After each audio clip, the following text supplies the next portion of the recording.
Hello and welcome back to Call Center Helper. My name is Xander Freeman, and today we're talking all about our latest research. First off, we're talking about excitement around AI innovations. To help with that discussion, I'm so excited to be joined by Neris Caulfield once again. Hello, Neris. Hello, Xander. It's always lovely to have you on. Thanks. It's nice. It's really nice. Thank you for inviting me. No, it's all good. I mean, one of my favorite times of the year is when we launch our annual research. This is the 12th year in a row we've done it, but this is the first year where we've actually been trying to engage with the leaders in this industry from an analyst perspective around what we're talking about here. And I'm really excited with what you've contributed to it. So I'm so excited to have you on. Yeah, it's a really, really good report. It's really insightful. It's really comprehensive. Yeah, I enjoyed being part of it, and then I enjoyed reading it with everybody else's thoughts as well. Well, there's Very good. 85 pages, I think, in total on it. Yeah, Plenty to yeah. It's read. a chunker. Yeah. I do like the phrase chunker, to be fair. So yeah, let's take it. But today we're talking all about what you contributed to, which is excitement around AI innovations, what people are most excited about. By far and away, the winner with 59% of our audience is faster issue resolution within that. What were your key takeaways? Yeah, it doesn't surprise me at all. It's like everything it points to the fact that customer service is somehow getting worse. So it isn't a surprise to see that as number one. But it also speaks to the fact that they've sort of been shortchanged to now. Um, and there is this real desire to deliver the right, resolution within a really appropriate time frame. So yeah, I'm excited about it. And I guess as such, I've developed a metric that I think reflects that need because the metrics that we have in play at the moment within contact centers, let's face it, they all work in isolation. They are all a bit rubbish. Because they rely on somebody else. There's those that are really focused on let's just do things quickly, and then there's those that are focused on quality, and nothing comes together. So it doesn't surprise me that leaders really, really want AI to drive that um, faster resolution, but then they have to also make sure that that resolution is quality verified. So yeah, I'm hoping that my SolveScore is going to be the metric within all contact centers in the next 5 years, which would be very exciting. Yeah, oh, absolutely. Let's talk a little bit about SolveScore then. What does it entail? Okay, well, it stands for a solution provided within one touch, lean time to resolution, quality verified, and easy. So it's built up of three component parts under the hood, but ultimately it gives you a solve score that says, did we deliver a quality resolution within a time frame that feels right for that channel and that intent? And so we'll have leaders saying, I'm at a lean score or a solve score, sorry, of 90, and they'll be iconic. And then there'll be those in the middle of the road that are still some work to do.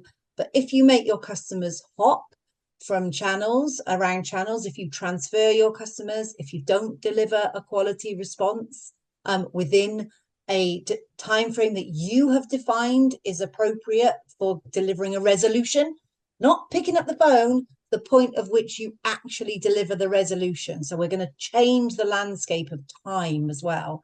So if you're at a solve score of 0, then there's a lot of work to do.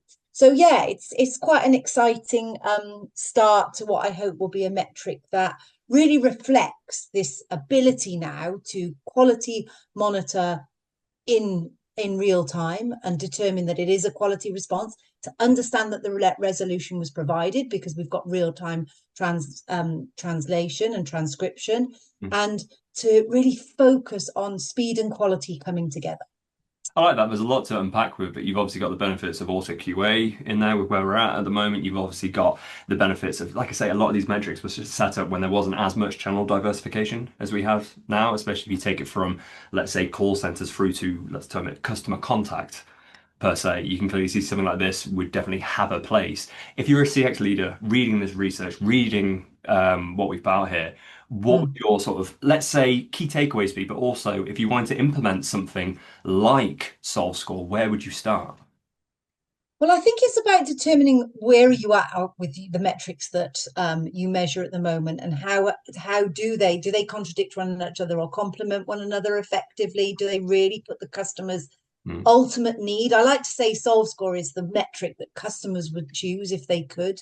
mm, So, in terms of implementing it, well, I would encourage them to go and speak to their vendors because it's all about the CCAS vendors having it within their dashboards. So, mm, I'm talking to CCAS vendors about getting it in their dashboards. So, I really, think that there's merit in recognizing the value of creating a metric that is ready for this world that we're in. mm, And then just in general, in terms of where would they start in optimizing their AI journeys, I've been on a fascinating journey myself in the last couple of weeks, judging for the X's, judging best deployment of AI, judging best transformation using AI. And it's not about what you're trying to move away from so much, it's where you're trying to get to and understanding how this plethora of new technology. I mean, it is dizzying the amount of new technology that's suddenly becoming table stakes as well. It's like, oh, auto summarization. I mean, who hasn't got auto summarization? That was barely a thing 18 months ago. And now everybody's deploying it to really positive effect. Everybody's looking at the new era of chatbots. So, but it's not like the technology's not available. If you can imagine it, the mm. vendors can deliver it. It's about understanding where do we want to get to in terms of the right channel mix? Where do we want to get to in terms of the metrics that are right for us, for our customers, and for our employees? So that's my sort of that thing that I think the managers should really focus in on, and the C-suite should think about, not just AI for AI's sake.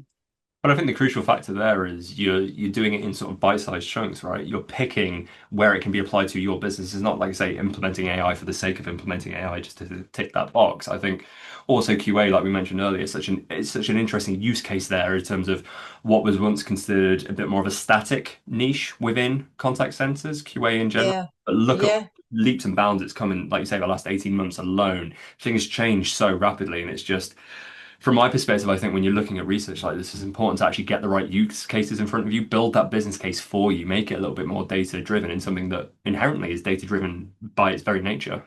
yeah, 100%. And it is weird, if you think about another survey within the report, it says that 78% of um people are thinking about using AI to match the right agents with customers. Hmm. Now, it might just be me, but I think that is AI for AI's sake. I think that's a nonsense idea because contact centers by their very nature are one to many. That's what the aim is. Hmm. And by saying, oh, these advisors or these 10 advisors, they're really good at X, they are just going to continue to get X, and the others won't ever get X. So they never get an opportunity to be good. So I think you're then sort of creating a bit of a rod for your own back and taking away what where we should be, which is all agents, by virtue of the fact they've got the right support tools, the right knowledge assets, um, can answer, and the right quality monitoring, can answer every question because we're going to be employing for empathy. So that's our base level.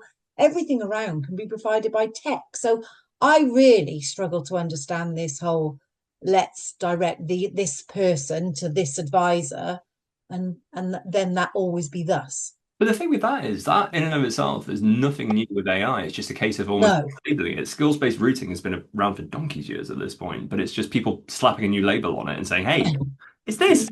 It's not. yes, exactly. There is it's an elevated level of skills based routing, definitely, because you've got, but again, personality matching and all this notion, but that's just product teams getting excited about the potential of what could. I think operationally, you get on a floor, that's a resource planner's nightmare, and that's an ops manager's nightmare, Mm. I think. So, but somebody else might say, no, we love it and we totally do it, and we love our red customers talking to our yellow advisors, and that is the way that we route. I don't know.